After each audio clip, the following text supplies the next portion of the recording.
Virgílio da Silva Guterres sente, quinta-feira, semana nésimo posse nurar, provedor de direito humano na justiça.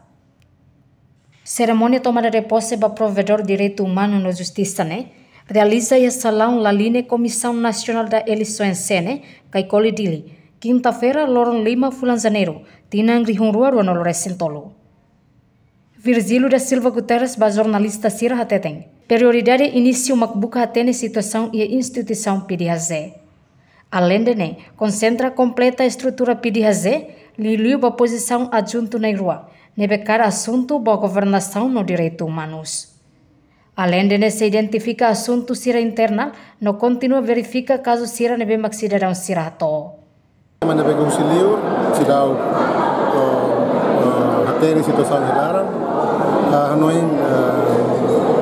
pulang primeiro, segundo, terceiro, baragliu se concentra ao diagnóstico internal ba situação instituição ini ya PDHZ.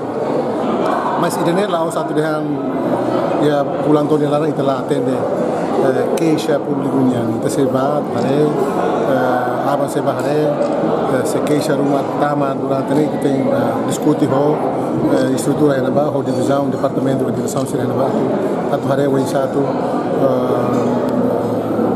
responde ba queixa sira kami ini maka kami konsen portanto primeiro concentra a tua nomeação buka EMA para junto na rua para a governação ou direitos humanos segundo o diagnóstico internal da instituição união e terceiro continua verifica casos se não é que tama não é que se dá a tu sabe responde para preocupação se dá e que se dá.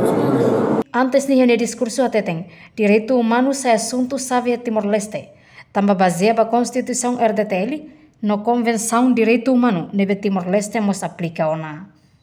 Durante a luta pela independência, da restauração independência, Timor-Ambalo, manam prêmio Direito Humano no prêmio Selo, nebe refleta Timor na consistência luta para emane direito.